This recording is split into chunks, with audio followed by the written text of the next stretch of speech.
bénissons Dieu pour la grâce qu'il nous a faite, Tunabariki Mungu kwa neema alitujalia, pour l'amour qu'il nous témoigne encore en ce jour. kwa mapendo anayotushuhudia tena kwa siku za leo. Si nous sommes là, c'est à cause de son amour. Kama tuko hapa ni kwa juu ya Alors nous mapendo disons yake. merci à Dieu pour son amour. Na tunasema asante kwa Mungu juu ya mapendo. Bénissons l'église, Tunabariki kanisa, le pasteur qui n'est pas présent ici. mchungaji yule hayupo hapa. Que Dieu le bénisse pour la grâce, pour le choix qu'il a fait, Mungu amubariki juu ya machaguzi aliweza nous donner fanya, cette opportunité de faire ce travail. kwa ajili ya tupe hiyo bahati kufanya kazi. Que Dieu bénisse les anciens Mungu abariki wazee pour le travail qu'ils font. kwa kazi Que wanafanya. Dieu bénisse ses serviteurs, les diacres. Mungu abariki watumishi wake washemashi, Et vous tous, serviteurs et servantes de Dieu. na nini wote watumishi na bijakazi vya Que Mungu. Dieu vous bénisse. Mungu awabariki. La maison de Dieu, Nyumba la Mungu, un lieu redoutable. fazi ya ajabu. La maison de Dieu, Nyumba za Mungu, un lieu redoutable. fazi ya ajabu.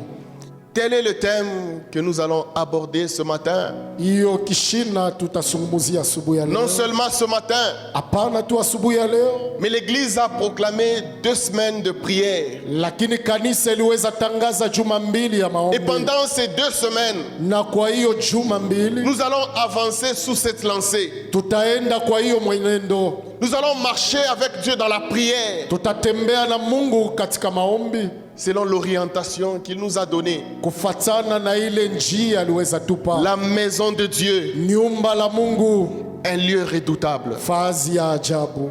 Je vais lire successivement 3 passages. Tasoma kwa kufata mausomi tatu. Le premier passage, Usomi ya kwanza il est dans Genèse chapitre 28, inakuwa Mwanzo sura yake 28 na du 8, 16e au 17e verset. 16 mpaka Est-ce que nous 17. pouvons lire la parole de Dieu? Kama tunaweza soma neno la Mungu. Jacob s'éveilla de son sommeil et dit: certainement l'Éternel est en ce lieu. Et moi je ne le savais pas. Il eut peur et dit: que ce lieu est redoutable. C'est ici la maison de Dieu. C'est ici la porte des cieux. Amen. Amen. Exode Kutoka chapitre 40, sura yake 14 du 34e au 38e verset. 34 mpaka 38. Alors la nuée couvrit la tente d'assignation et la gloire de l'Éternel remplit le tabernacle. Moïse ne pouvait pas entrer dans la tente d'assignation parce que la nuée restait dessus et que la gloire de l'Éternel remplissait le tabernacle. Aussi longtemps que durèrent leurs marches, les enfants d'Israël partaient quand la nuée s'élevait de dessus le tabernacle. Et quand la nuée ne s'élevait pas, ils ne partaient pas jusqu'à ce qu'elle s'élevât.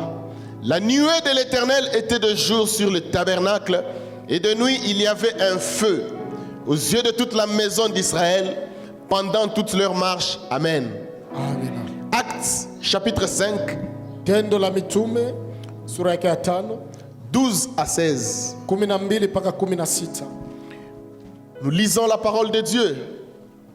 Beaucoup de miracles et de prodiges se faisaient au milieu du peuple par les mains des apôtres. Ils se tenaient tous ensemble au portique de Salomon et aucun des autres n'osait se joindre à eux, mais le peuple les louait hautement. Le nombre de ceux qui croyaient au Seigneur, hommes et femmes, s'augmentait de plus en plus, en sorte qu'on apportait les malades dans les rues et qu'on les plaçait sur des lits et des couchettes, afin que lorsque Pierre passerait, son ombre au moins couvrit quelqu'un d'eux. La multitude accourait aussi des villes voisines à Jérusalem, amenant des malades et des gens tourmentés par des esprits impurs, et tous étaient guéris. Amen. Amen. La maison de Dieu, Nyumba la Mungu, un lieu redoutable. fazi ya ajabu wala ya maogopesho. Alors, en guise d'introduction, Na kwa kiingilio j'ai pris la liberté de prendre un sous-thème niliweza kuwa na uhuru ya kuchukua ile kishina ndogo que j'ai intitulé ile niliweza ita La gloire qui rend cette maison redoutable. Ile sifa inafanya hiyo nyumba ikuwe ya maogopesho. La gloire qui rend cette maison redoutable. Sifa inafanya hiyo nyumba iwe ya maogopesho. Jacob, après avoir été béni par son père, Yakobo kisha kubarikiwa na baba yake, sa mère a parlé avec son père. mama zake aliweza zungumza na baba, Lui a dit qu'il n'est pas bon que Jacob se marie ici. alimwelezea ikuwe vizuri Yakobo apate kuchukua bibi hapa, Et son père l'a fait venir, na baba yake aliweza lui a mkaribisha, prodigué des conseils. alimupa mashauri, Il lui a demandé d'aller se marier chez Laban. alimuomba kwenda kuchukua mke kwa Labani. Chemin faisant, Kwa njiani, un soir il était fatigué.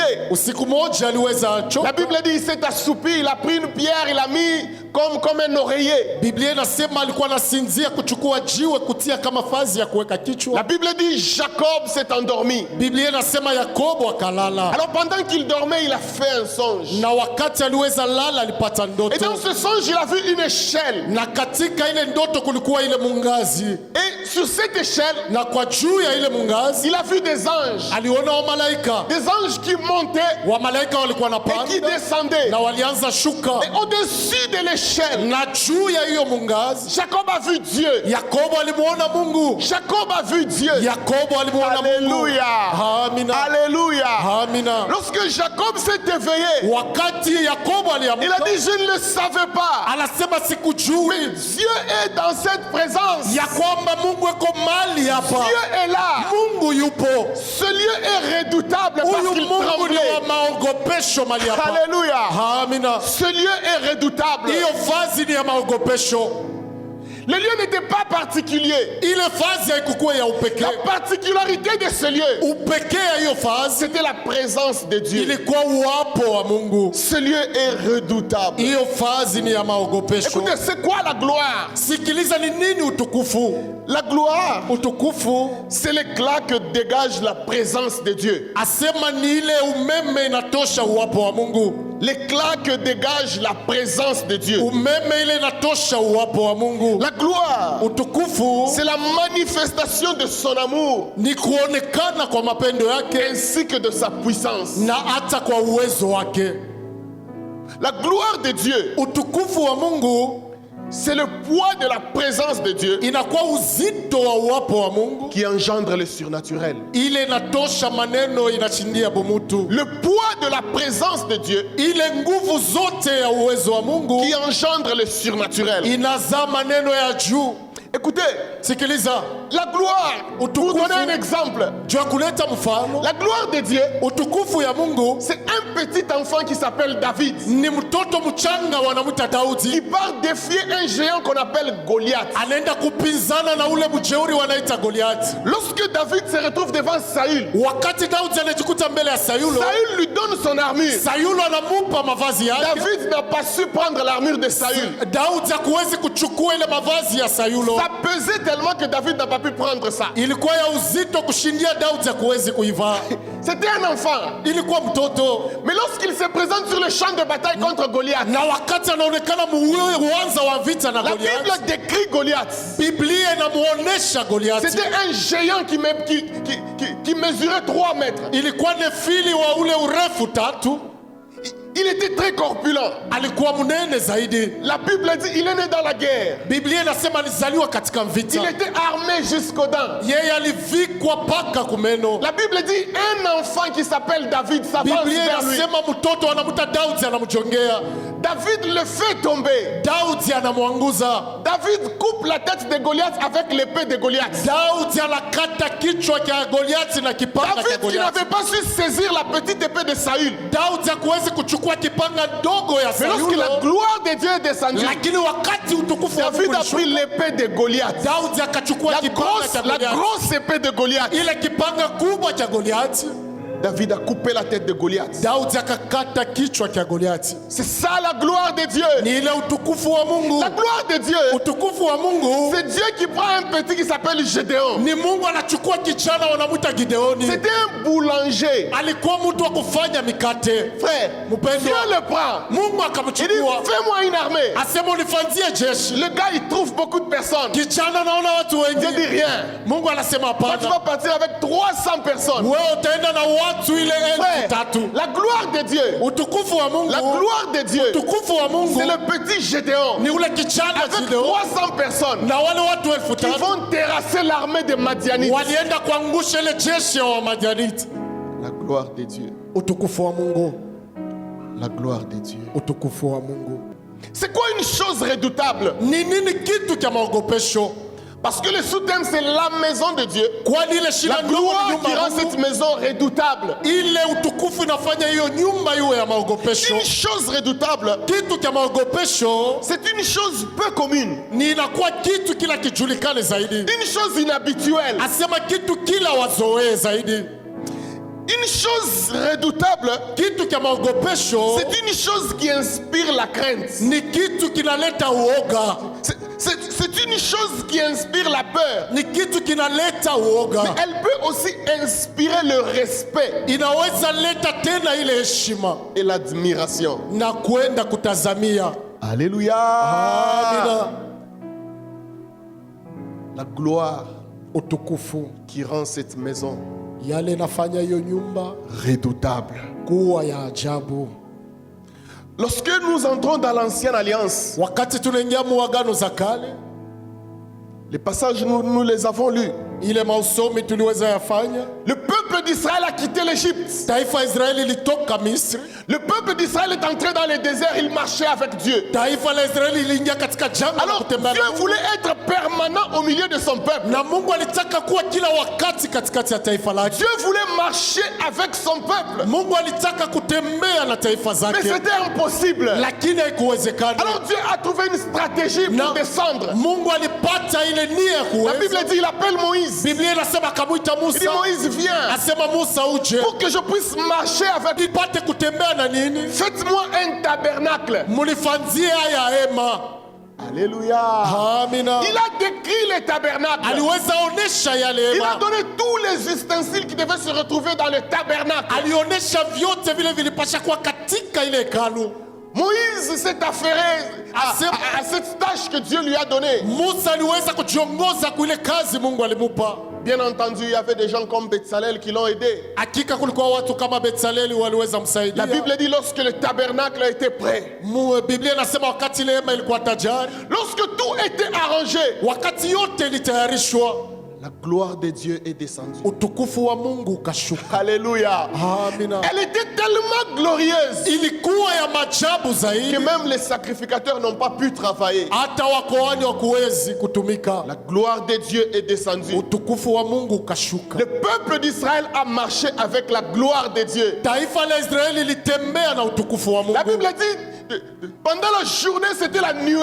Biblia inasema katika siku ilikuwa mawingu Et pendant la nuit, c'était le feu. na usiku ilikuwa Le moto. peuple bougeait au rythme de la présence de Dieu, Taifa ilikuwa natembea kwa mwenendo ya uwapo wa au Mungu, rythme de la gloire de Dieu. kwa mwenendo ya utukufu wa Mungu. Lorsqu'il y avait des ennemis sur leur marche, Wakati kulikuwa maadui katika njia frère, zao, aucun ennemi n'a résisté au peuple d'Israël. hakuna adui aliweza simama kwa taifa la Parce que Israeli. Dieu combattait pour le peuple d'Israël. Kwa juu Mungu alianza pikania juu ya watoto wa Israeli. Parce que Dieu était avec eux. Kwa juu Mungu alikuwa nao, Parce que Dieu marchait avec eux. na juu Mungu alianza tembea nao. Peut-être quelqu'un peut se sentir choqué. Saa zingine mtu anaweza gongwa. Écoutez, le plus important, Sikiliza, ya muhimu zaidi ce n'est pas le tabernacle. hayuko hema. Le plus important, Ya muhimu zaidi ce ne sont pas les ustensiles qu'il contient. hayuko viungo vile vya kati. Le plus important dans le tabernacle, Ile ya muhimu katika hema c'est la présence de Dieu. ni uwepo wa Mungu, C'est la présence de ni Dieu. uwepo wa Mungu. Écoutez, sans la présence de Dieu, Bila uwepo wa Mungu, tous les objets dans le tabernacle deviennent moins importants. vitu vyote katika hema viko tena vya maana. Israël était tombé dans le péché. Israeli akaanguka katika dhambi. Les jeunes Ophni et Phiné qui faisaient l'impudicité même au temple. Vijana Ofni na Fine walianza fanya usharati. Les offrandes étaient méprisées. Sadaka iliweza kubeuliwa. Dieu a quitté ce peuple. Mungu akatoka katika ile taifa. La Bible dit alors qu'ils étaient en guerre contre les Philistins. Biblia inasema wakati walikuwa na vita kwa Wafilistini. Les Philistins étaient très forts. Wafilistini walikuwa wa nguvu. Alors les Israélites disent on va amener l'arche dans le camp. Na Waisraeli wanasema tutapeleka ile sanduku katika kambi. Ils sont allés dans le camp. Walienda katika kambi. Au temple ils ont pris l'arche de Dieu. Wakachukua kwa hekalu ile sanduku la Mungu. Ils ont amené l'arche de Dieu. Wakapeleka sanduku la Mungu. La Bible dit ils ont poussé des grands cris. Biblia inasema wakatoa malalamiko. Ils étaient dans la joie. Les Philistins ont commencé à trembler. Leur Dieu est arrivé. Wakatetemeka sema Mungu wao anafika. Mais un petit Philistin s'est levé. Lakini Mfilistini kidogo akaamka. Il a relevé le moral de tous les Philistins. Asema aliweza amuza nguvu ya wote wa Filisti. Attaquons Israël. Tushambulie Israeli. Frère, la Bible dit Biblia inasema les mpendo. Philistins ont attaqué Israël. Wafilistini walishambulia Israeli. Ils les ont battus. Wakawapiga. Même l'arche là, leur Dieu. Hata ile sanduku Mungu Ils ont wao. pris ça, ils sont partis avec. Wakachukua sanduku na kwenda nayo. Le plus important, ce n'est pas l'arche. Ya muhimu yuko sanduku. Le plus important, c'est la présence du Dieu de l'arche. Ya muhimu ni uwapo wa Mungu wa ile sanduku. Frère, Mpendo, lorsqu'il avait tué Uza, asema ile sanduku limuua Uza. Frère, Uza, un serviteur de Dieu. Uza mtumishi wa Mungu. L'arche était en train de tomber. Sanduku ilikuwa inaanguka. Comme il n'était pas habilité de toucher à l'arche. Kama vile yeye kuchaguliwa La kushika Bible dit kule sanduku. lorsqu'il a touché, Biblia inasema wakati alishika, il est mort sur place. alikufa pale pale. Mais quand je lis ce passage, les Philistins, ils prennent l'arche. Na wakati nasoma hii usomi wa Filistini wanachukua sanduku. Ils partent avec l'arche. Wanaenda na sanduku. Pourquoi ils ne sont pas morts? Mbona Le wakukufa? problème, ce n'est pas l'arche. Maneno yuko Le sanduku. problème, c'est la gloire de Dieu qui a quitté Maneno ni l'arche. utukufu wa Mungu La katika gloire de Dieu sanduku. qui a quitté Israël. Utukufu wa Mungu ilitoka katika Le Israeli. plus important, ce n'est pas l'arche. Ya muhimu yuko Le sanduku. plus important, ce n'est pas le Ya tabernacle. muhimu yuko Le hema. plus important, ce ne sont pas les choses dans Ya le tabernacle. muhimu yuko vitu vinakuwa Le katika plus hema. important, c'est la présence de Lakini- Dieu dans le tabernacle. Ya muhimu ni uwapo wa Mungu katika hema. Quelqu'un peut encore être choqué. Mwingine anaweza gongwa zaidi. Le plus important, ce n'est pas ce bâtiment de l'église. Ya muhimu yuko bibambasi vya hiyo Il y a des kanisa. gens, j'ai un problème. Niko na maneno. Je pars dormir à l'église. Mimi naenda kulala kukanisa. Tu vas dormir ici comme dans ta chambre là. Rien ne change. Utalala hapa kama mchumba wako wa mapumziko, hakuna kitu Le plus kinabadilika. important, ce n'est pas ce bâtiment. Ya muhimu yuko bibambasi Le hivyo. plus important, c'est la présence de Dieu. Lakini ya muhimu ni uwapo wa Mungu. C'est la présence de Dieu. Ni uwapo wa Mungu. C'est la présence de Ni Dieu. uwapo wa Mungu. Les chrétiens sont restés attachés aux choses. Wakristo wanambatana Les kuvitu. gens sont restés attachés aux bâtiments. Watu wanambatana zaidi Les kubibambasi. gens sont restés attachés à l'église. Watu wanambatana kukanisa. Ce n'est pas mauvais. Hayuko Le mbaya. plus important, ce Ya ne sont muhimu. pas les choses. Hayuko vitu vile unambatana navyo. C'est le Dieu des choses. Ni Mungu wa vitu. C'est le Dieu des choses. Ni Mungu wa vitu. Combien dorment avec une Bible au chevet, à la Wangapi tête, wanalala à la na tête de Biblia l'oreiller? kukichwa Ils pensent kule. que Wanazalia kwamba les livres ici, le papier va le protéger. asema hiki kitabu kitawakinga.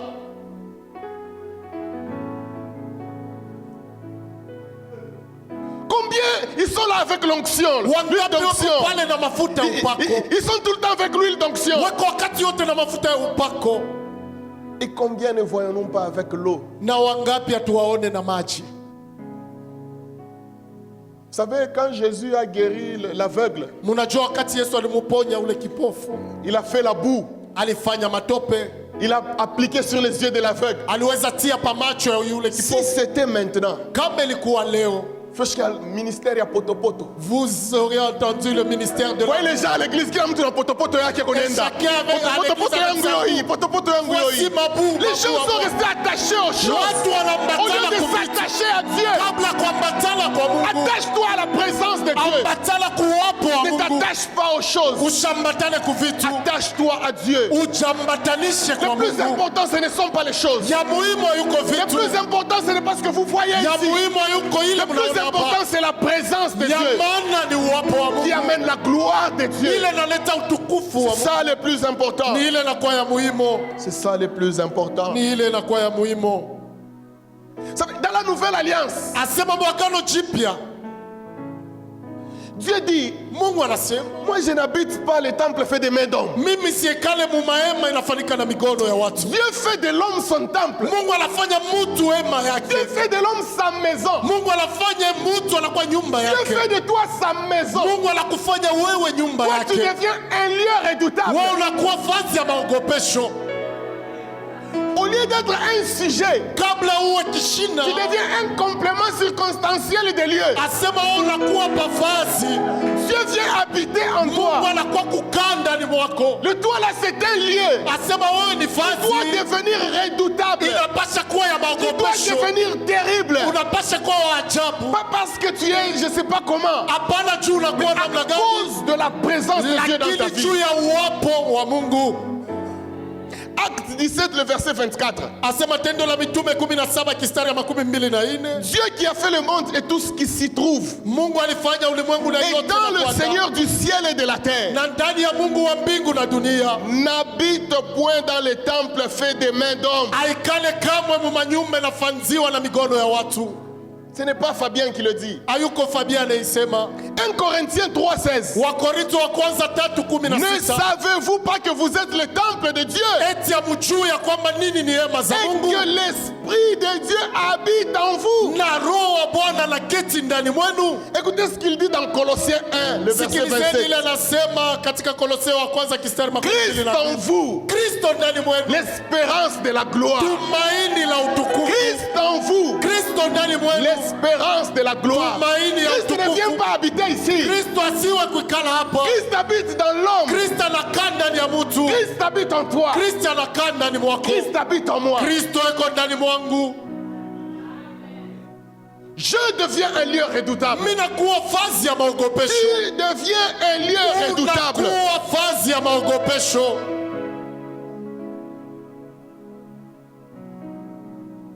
Le Seigneur ne réside pas dans les bâtiments, Bwana akae ndani ya vibambasi, mais il vient résider en toi. lakini anakuwa kukaa ndani mwako. Il vient résider en moi. Anakaa ndani mwangu. Il vient résider en moi. Anakaa ndani mwangu. Tu n'es pas un homme normal. Hauko mtu wa kawaida. Parce que nous avons dit la gloire de Dieu. Kwa juu tulisema sifa C'est le utukufu poids wa de la Mungu. présence de Dieu Asema ile utukufu wa Mungu qui engendre le surnaturel. ni ile inazaa maneno ya juu. Lorsqu'on voit un chrétien, Wakati wanaona Mkristo on doit trouver quelque chose de redoutable. wanapasha kuta kitu cha maogopesho. On doit trouver quelque chose de particulier en lui. Wanapasha kuta kitu cha Frère, tu n'es upekee. pas un homme normal. Hauko mtu wa kawaida. Des fois, il y a certains chrétiens, ils tremblent. Non, non, c'est un rose Kwa wakati chrétien. ingine Il kuna change Kristo même de... anaogopa sababu mtu wa maarifa anabadilisha hata Les mwenendo. roses chrétiens te voient, ils changent de route. Wa maarifa na kuona Toi, tu ne le anabadilisha fouilles pas. njia. Wewe C'est ukimbii. toi qui es redoutable. Ni wewe kwa Nous maogopesho. avons dit quelque chose de redoutable, c'est quelque chose qui engendre la frayeur, la Tulisema peur. mtu wa maogopesho ni kitu kinazaa oga. Aujourd'hui, les chrétiens, on a peur des sorciers. Leo Wakristo wanaogopa Les walozi. sorciers doivent te craindre. Walozi wanapaswa kuogopa. Frère. Ni vile mpendwa. Non, il est venu dans ma maison. Hapana, alikuwa mnyumba yangu. C'est peut-être dans la sorcellerie. Saa zingine Frère, ni ulozi quand mpendwa. il vient dans ta maison, il doit trembler. Wakati anakuwa Il mnyumba doit yako anapasha trembler. Il tetemeka. doit trembler. Anapasha tetemeka. Nous, on n'a pas appris la doctrine de craindre les sorciers. Sisi hatukujifunza ile dini ya kuogopa walozi. Jésus dit à ses disciples dans Matthieu 10, Yesu anasema na wanafunzi wake wa Mathayo 10, 7 et 8. 7 na 8. Il dit, allez, Anasema endeni, prêchez et dites, hubirieni na semeni, le royaume des cieux est proche. ufalme wa mbingu ni tayari. Guérissez les malades, Tunzeni wagonjwa, ressuscitez les morts, mufufule wafu, purifiez les lépreux, mutakase wa ukomo, chassez les démons. fukuzeni mademona. Lorsqu'on voit un chrétien, Wakati wanaona Mkristo, on doit voir ces choses l'accompagner. wanapasha kuona hiyo maneno Tout celui kumsindikiza. qui est né de nouveau, Yeyote anazaliwa il upya doit être un homme redoutable, anapasha kuwa mtu un wa homme ajabu. particulier, Asema mtu wa un homme que pekee, cette parole accompagne. mtu yule ile neno inasindikiza. Je suis venu révolter quelqu'un ce matin. Na kwa kuamuza mtu asubuhi ya leo, Je suis venu te présenter un choix. na kwa kukuonesha machaguzi. Soit tu choisis d'être un homme normal, wala unachagua kuwa mtu wa kawaida, un chrétien normal, Mkristo wa kawaida, ou tu choisis wala unachagua d'être un chrétien que la Bible décrit. kuwa Mkristo yule Biblia inaonesha.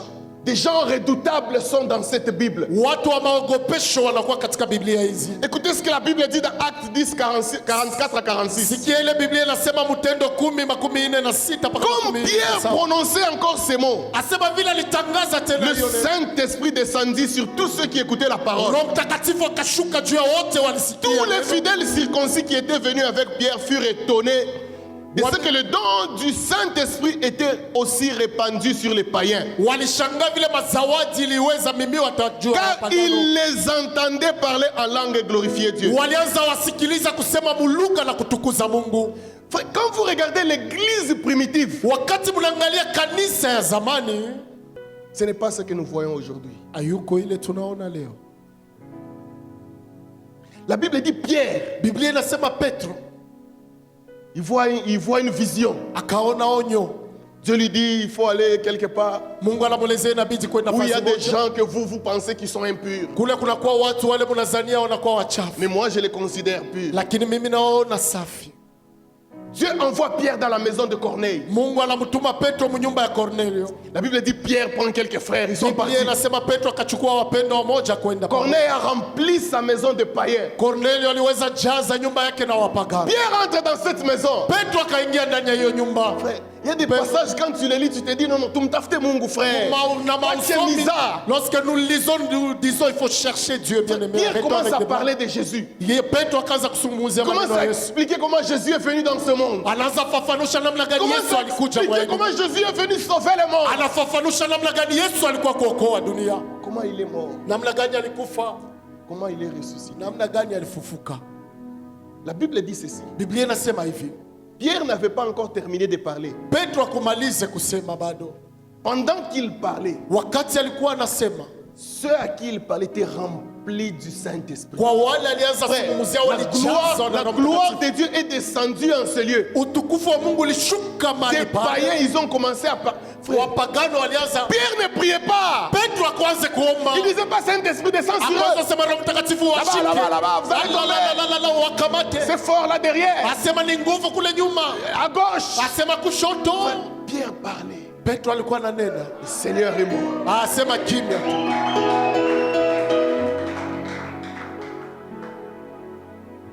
La gloire de Dieu accompagnait l'église primitive. Utukufu wa Mungu ilisindikiza Où kanisa est partie zamani. cette gloire? Ile utukufu inaenda wapi? Où est partie cette gloire? Inaenda wapi ile utukufu? Je viens révolter quelqu'un. Na kwa kuamuza mtu, Où est partie cette gloire? sifa yale inaenda wapi? Pierre ne faisait que parler. Petro alikuwa anasema tu. La Bible dit que les gens étaient remplis du Saint-Esprit. Biblia inasema watu Ils étaient remplis, commençaient maintenant à parler des langues. walianza kusema malugha. Ils commençaient à parler des nouvelles langues. Walianza sema malugha ya mpya. Même les gens qui étaient là à la Pentecôte, Asema tawala walikuwa kule ku Pentecote. à la Chituka, Ils étaient étonnés.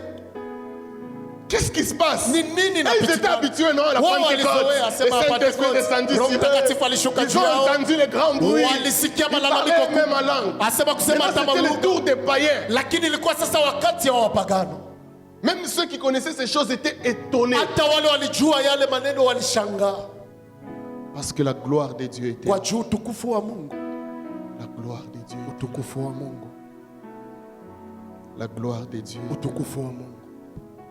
Quand Christ veut partir, Wakati Kristo anataka kwenda, il dit à ses disciples, anasema na wanafunzi wake. il dit, vous recevrez une puissance. Asema mtapokea utukufu. Vous recevrez une puissance. Mtapokea uwezo. Frère, est-ce que tu as déjà reçu cette puissance? Eti uneshapokeaka yale uwezo.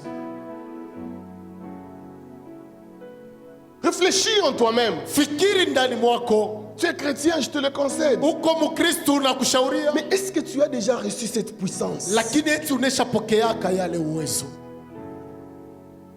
Il dit, lorsque vous recevrez cette puissance, Anasema wakati mtayapokea hiyo uwezo, alors vous deviendrez mes témoins. na sasa mtakuwa washuhuda wangu.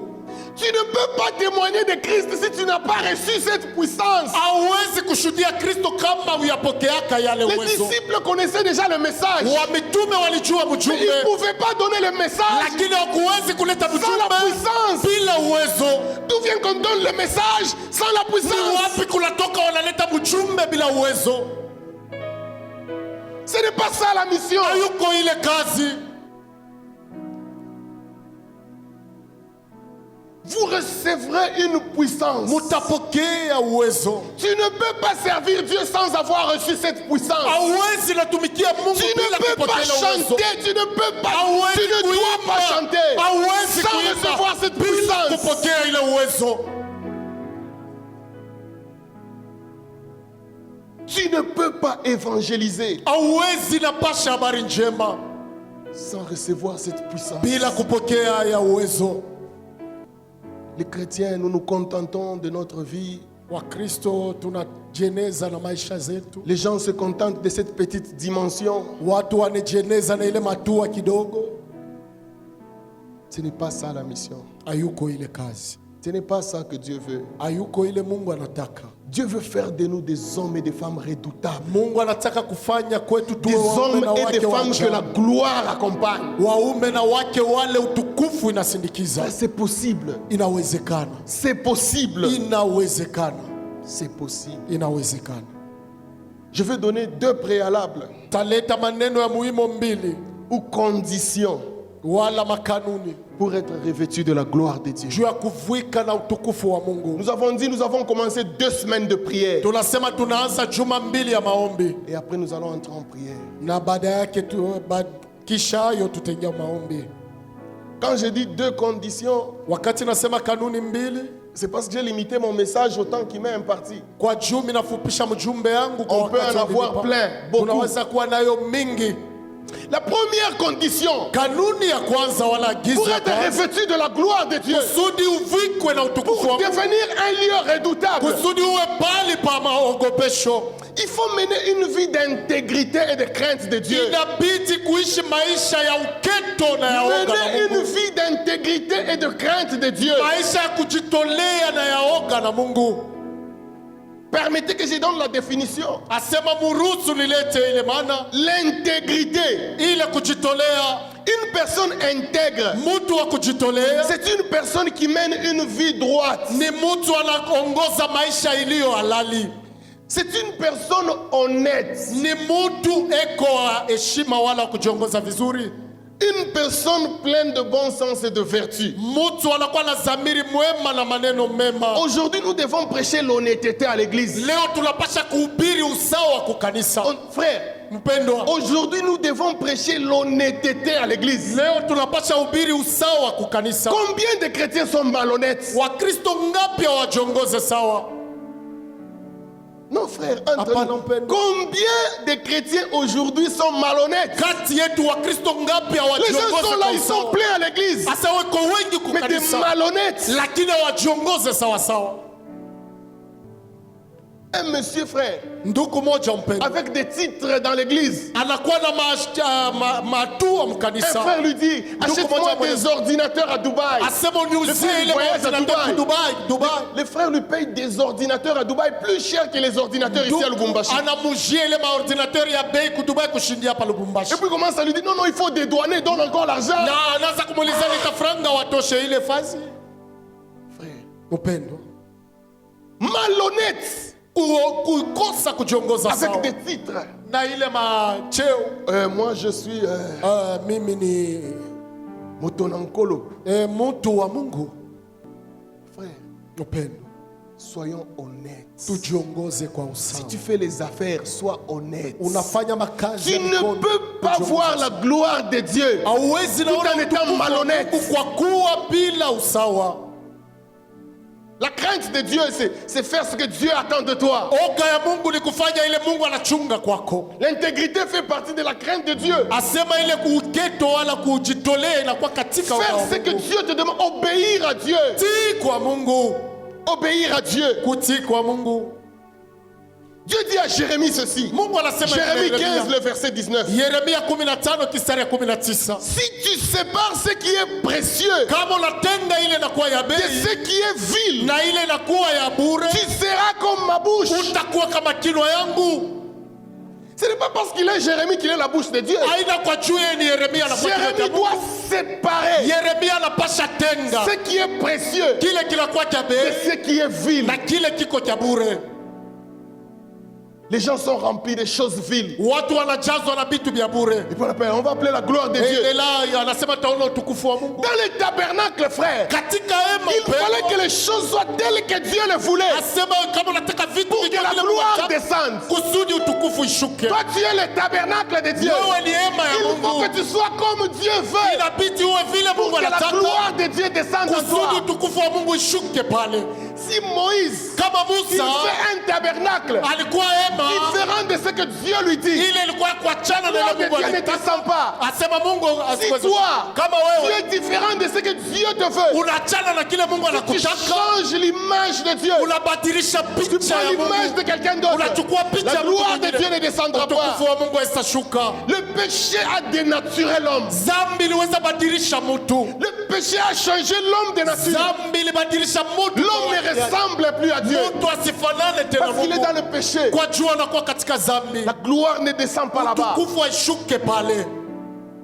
Deuxième condition, Kanuni ya pili, pour que la gloire de Dieu t'accompagne, kusudi utukufu wa Mungu ikusindikize, tu dois avoir la soif de Dieu. unapasha kuwa na kiu cha Mungu. Tu dois avoir la soif de Dieu. Unapasha kuwa na kiu ya Mungu. La soif de Dieu. Kiu cha Mungu.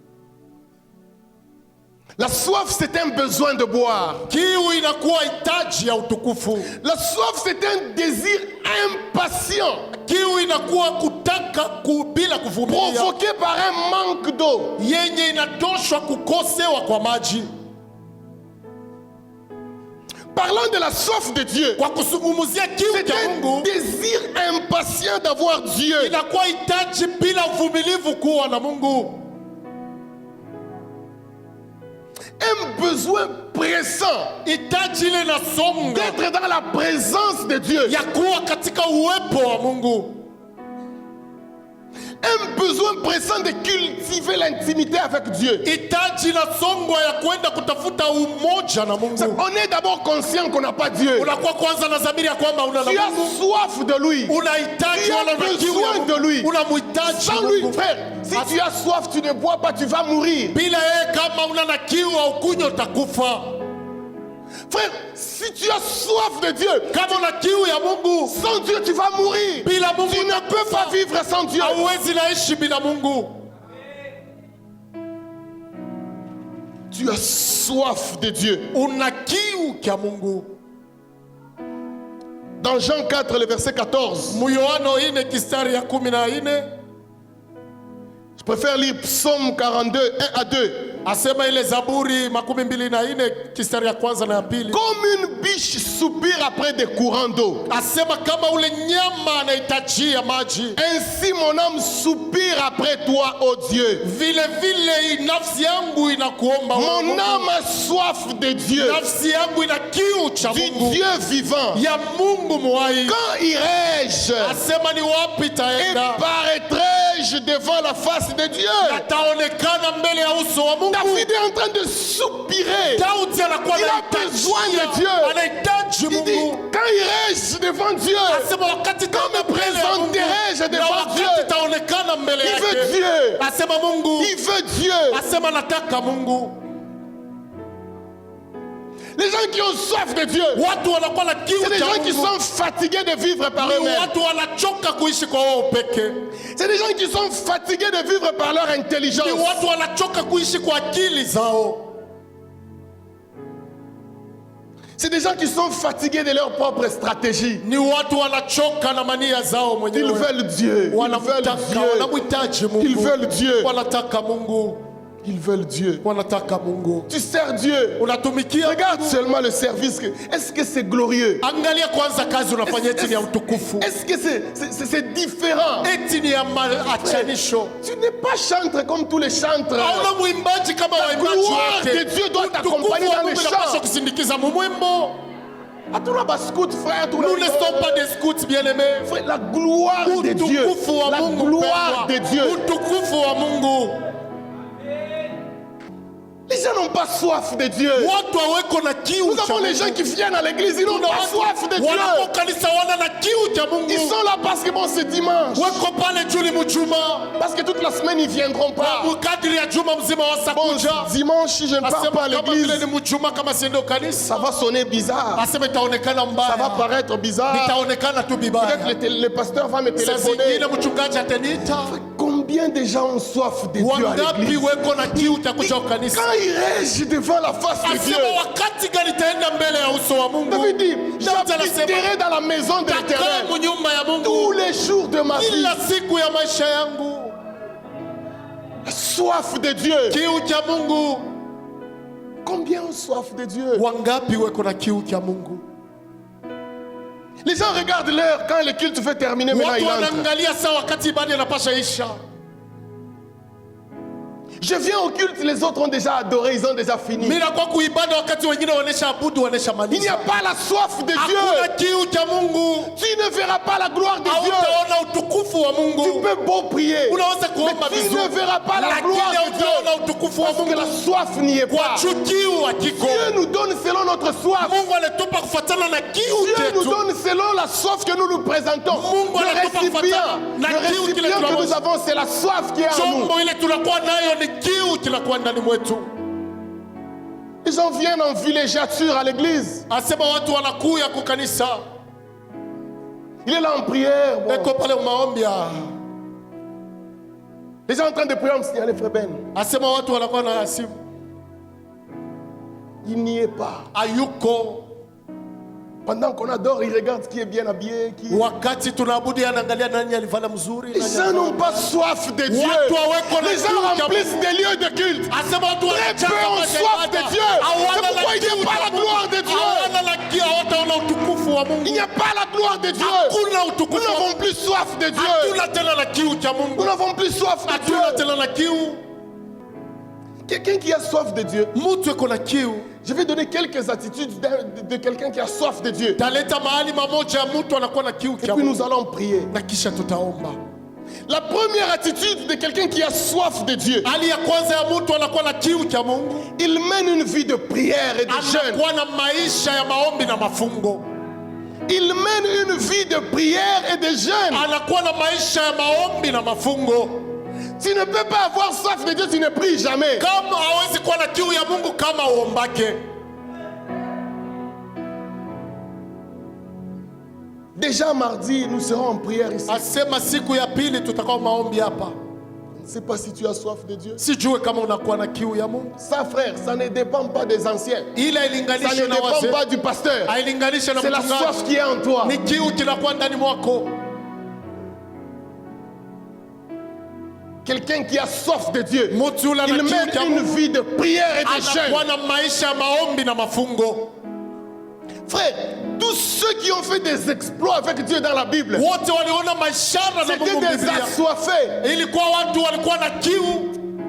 C'était des gens qui passaient des temps de prière, Ilikuwa watu des walipitia wakati ya gémissements devant Dieu. wanaweza pichama wakati mbele ya Mungu. Des gens qui disaient c'est Dieu ou rien. Watu wanaweza sema ni Mungu wala bure. Ils se jettent dans la présence de Dieu. Wanajitupa mwapo wa Mungu.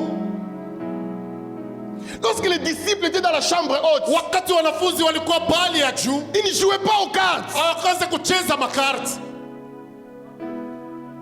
Ils n'étaient pas là en train de blaguer. Hawakukuwa pale wako nacheza kuchekeshana. Enfin, ils étaient en prière. Lakini walikuwa mu maombi. La Bible dit persévérer dans les prières. Biblia inasema walidumu katika maombi.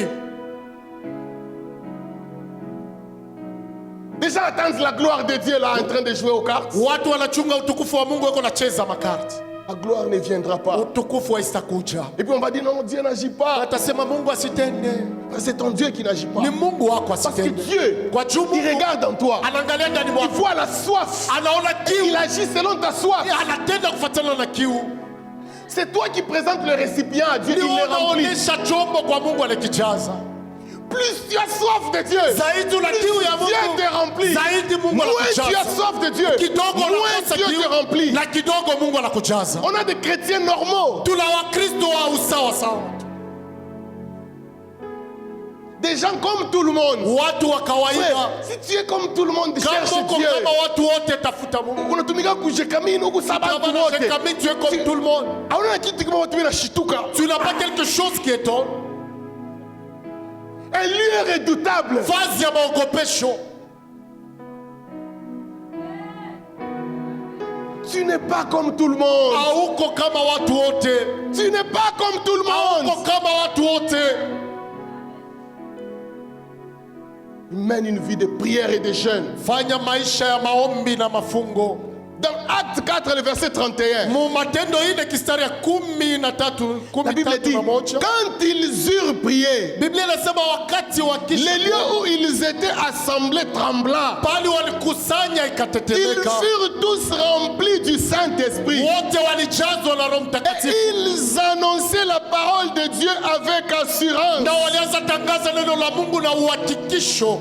Frère, Mpendwa, même les disciples, ils ont reçu la plénitude du Saint-Esprit. hata wanafunzi walipokea kujazwa kwa Roho Ils sont Mtakatifu. allés, ils ont travaillé. Walienda Ils walitumika. se retrouvent encore. Wanajikuta Bon, on a tena. chicoté les pierres. Hata comme un film. tutapika mawe. La Bible dit ils étaient contents d'être Biblia fouettés pour Dieu. inasema waliweza kuwa na ile furaha. Ils se retrouvent ensemble. Asema kisha La Bible dit wakakutana ils pamoja. se mirent encore à prier. Biblia inasema wakaanza tena Les maombi. lieux où ils étaient Bali tremblants. walikuwa ilitetemeka. Haikuwa misa, frère. Ce n'était pas du jeu bien. Lis les actes des apôtres. Asema soma tendo la mitume. Haikuwa misa, frère. Ce n'était pas des jeux bien aimés. Bantu wanaomba banatetemeka. Et il y a des gens qui ont tremblé en prière. Ils étaient remplis du Saint-Esprit. Walijazwa na Roho Mtakatifu. Dans Acte 10, Mutendo 10 les versets 9 à 10. kistari ya 9 mpaka Le lendemain, comme ils étaient en route kesho yake vile waliweza kuwa katika et qu'ils approchaient de la ville, na walianza jongea. Pierre monta sur le toit Petro akapanda vers juu la ya mara. 6e heure pour prier. Kwa ile saa 6 juu ya Il eut kuomba faim et voulut manger. akakuwa na njaa. Pendant qu'on lui préparait à manger, Wakati walimtayarisha il chakula tomba en extase. asema aliweza anguka kwa kujazwa. S'il trouve une petite opportunité, Kama napata bahati kidogo, Pierre se retire. Petro akaenda Tout pembeni. seul là, Juu il yote. commence à prier. Asema anaanza kuomba. Frère, unaomba kwa kanisa inasema prière. Toi tu pries seulement quand l'église organise des sessions de prière. C'est pendant qu'il était en prière Ni wakati ile alikuwa katika maombi. que Pierre voit la vision où il devait aller dans la maison de Corneille. Petro aliona onyo Frère, aliposhinda sans mnyumba cette Cornelius. vision, Pierre ne serait jamais allé dans la maison de Bila ile Corneille. onyo Petro kama kuwezi enda kwa nyumba Dieu Cornelius. ne peut pas t'utiliser, tu ne pries pas. Mungu hawezi na kutumikisha kama uombake. Frère, atona kuhubiri Dieu. Et même si tu as la connaissance de la parole Kuhubiri de Dieu haina et tu prêcher, kusema sema. la prédication ce n'est pas le fait de C'est beaucoup Dieu parler. qui touche les cœurs. Ni wakati Mungu Mungu anashungulusha anashika roho. moyo. Ce n'est pas ce que nous disons. Haina ile tunasema. Les gens pensent que je vais faire la théologie. Watu wanazania sema atafanya Ce n'est théologie. pas la théologie qui change les vies, qui Hayuko touche les cœurs. théologie C'est le inashika moyo. Saint-Esprit. Ni Roho La gloire Mtakatifu. qui accompagne celui qui Utukufu prêche. inasindikiza ule anahubiri. La Bible dit que Christ est en train de parler aux disciples. Biblia inasema Kristo alikuwa Il dit, anasema na wanafunzi. notre cœur était en train de... Notre roi Ibambe. Et le cœur ne tenait pas.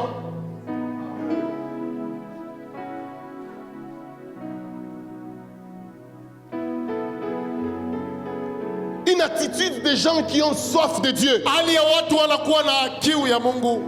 Ils ont l'audace. Wanakuwa na ujeuri. C'est des audacieux. Ni watu wa ujeuri.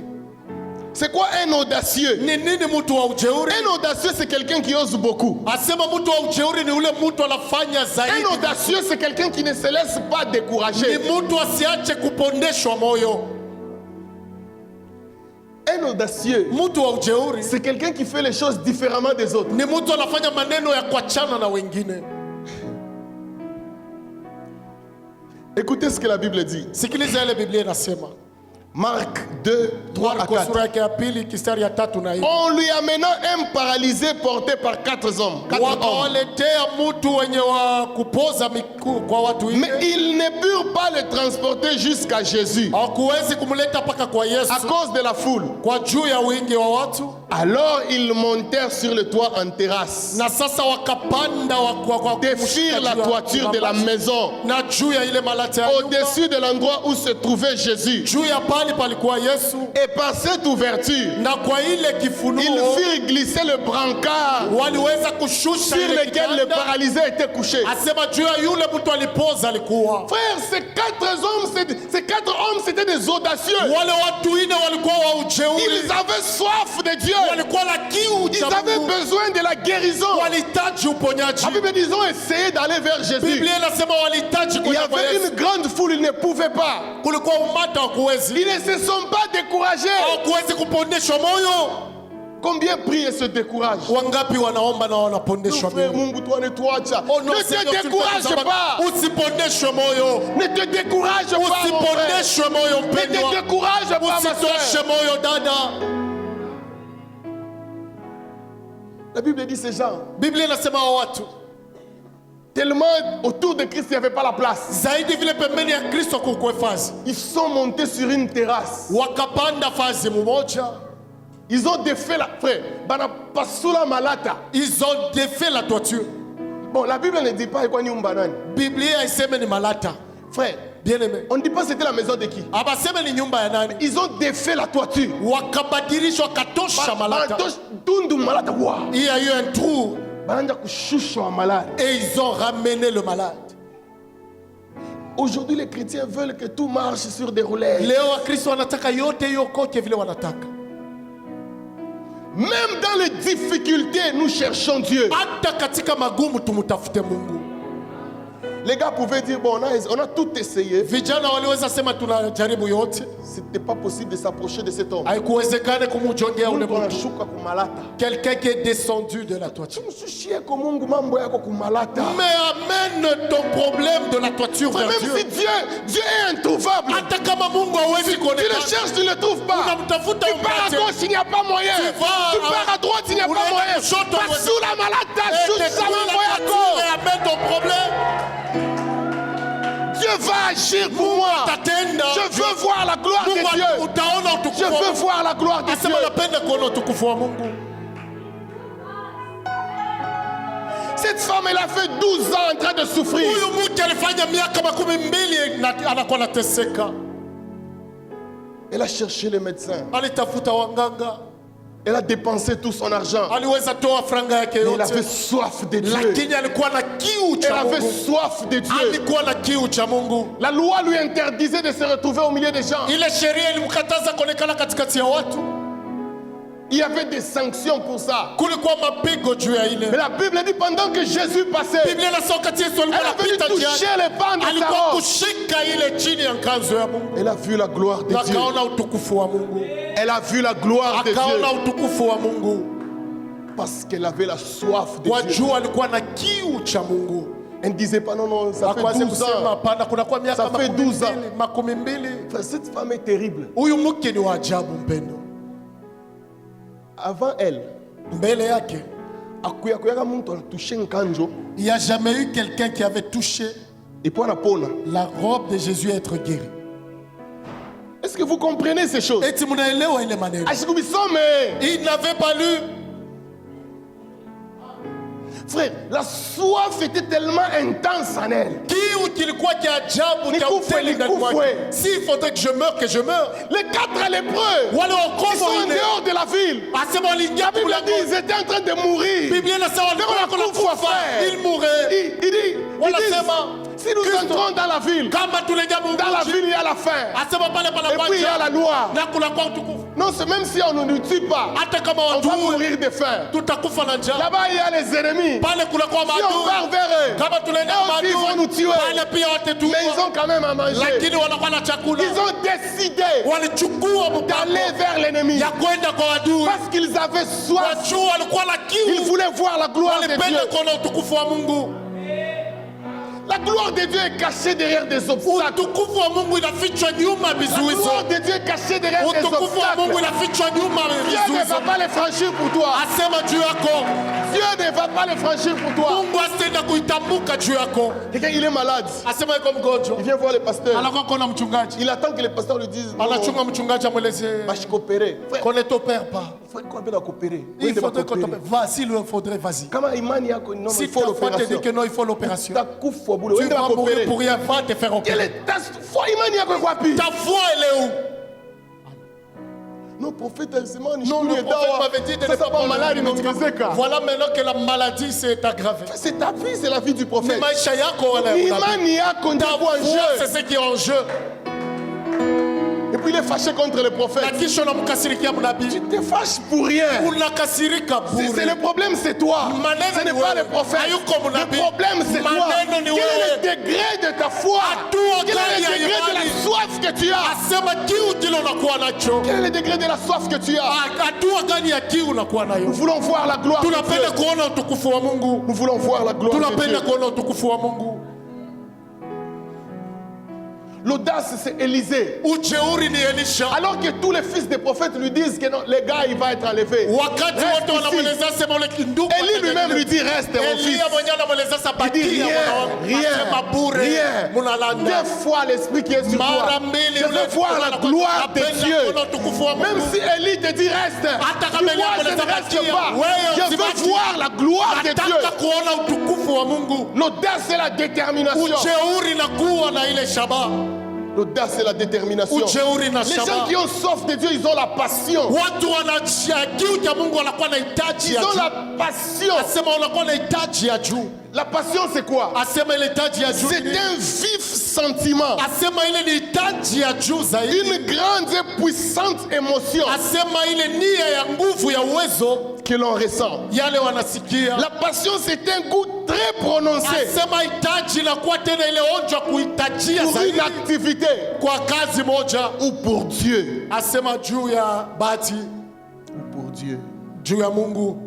Dans Acte 16, 31 à 33, la Bible dit, Paul et Silas répondirent, crois au Seigneur Jésus et tu seras sauvé, toi et ta famille. Et ils lui annoncèrent la parole du Seigneur, ainsi qu'à tous ceux qui étaient dans sa maison. Il les prit avec lui. À cette heure même de la nuit, il lava leurs plaies. Et aussitôt il fut baptisé, lui et tous les siens. Paul et Silas, la Bible dit qu'ils étaient en prison. Dans la prison, la Bible dit qu'ils ont commencé à prier et ont chanté des louanges à Dieu. La Bible dit les murs de la prison sont tombés. Le geôlier voulait se tuer. Paul dit, on est là. Nous ne sommes pas encore partis. Nous ne sommes pas encore partis. Il dit, que dois-je faire pour être sauvé? Paul lui dit, crois au Seigneur Jésus et tu seras sauvé. Toi et ta maison. La Bible dit ils sont allés dans la maison du geôlier. Ils lui ont prêché la parole de Dieu. Maintenant écoutez ce qui s'est passé. Le Paul dont on parle ici, on l'avait déjà fouetté sérieusement. Et il y a des différentes manières de fouetter. On l'a fouetté jusqu'à avoir des blessures. Frère, Il était blessé, damu kunatoka. Aliumizwa na damu le sang. Mais il est dans la maison du geôlier. Alikuwa mnyumba ya yule mulinzi. Il est en train de prêcher la parole de Dieu. Malgré les blessures, malgré le fouet, malgré la douleur qu'il ressentait, il prêchait la parole de Dieu. La Bible dit, quand ils ont fini, le geôlier a cru. Il dit, on va aller te baptiser. Le gars a commencé d'abord à les soigner les blessures. Il dit non, attendez de vous baptiser. Alors que je te baptise. Combien de chrétiens ont la passion pour les choses de Dieu? Les gens viennent à l'église, ils n'ont aucune passion. Les gens se disent serviteurs de Dieu, ils n'ont aucune passion. Les gens ne sont pas passionnés des choses de Dieu. Tu ne verras pas la gloire de Dieu sans la passion.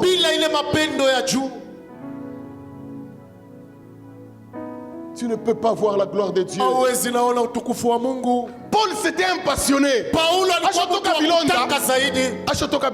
Il avait des blessures. Mais il faisait l'œuvre de Dieu. Il faisait l'œuvre de Dieu. Où sont les gens passionnés pour Dieu? Où sont des gens qui sont prêts à donner de leur vie pour Dieu? Alors qu'ils étaient loin. Paul a prévu son voyage vers Jérusalem. Des gens ont prophétisé. Il dit, le monsieur là il va aller là-bas à Jérusalem. On va les lier. Frère, on lui a prophétisé. Paul a dit, je vais y aller. Malgré la mort, je vais servir Dieu. Où sont les gens passionnés de l'œuvre de Dieu? Où sont les gens passionnés de Dieu? Dieu ne cherche pas des gens qui vont chanter. Dieu ne cherche pas les gens qui vont prêcher. Dieu cherche des passionnés. Où sont les passionnés pour Dieu? Où est la passion pour Dieu? Où est la passion pour Dieu? Les gens servent Dieu. Les gens viennent à l'église. Les gens n'ont pas la passion. Les gens n'ont pas soif de Dieu. Les gens n'ont pas soif de Dieu. Jésus dit à la femme dans Jean 4, verset 15. C'est la femme qui lui dit. La femme dit, Seigneur, donne-moi cette eau afin que je n'aie plus soif et que je ne vienne plus puiser ici. La Bible dit dans Apocalypse 21, le verset 6, à celui qui a soif, je donnerai la source de l'eau de la vie gratuitement. Est-ce que quelqu'un a soif de Dieu? Où sont les gens qui ont soif de voir la gloire de Dieu? Où sont les gens qui ont soif de Dieu? Où sont les gens qui ont soif de Dieu? Est-ce que tu viens seulement à l'église? Est-ce que tu pries seulement? Ou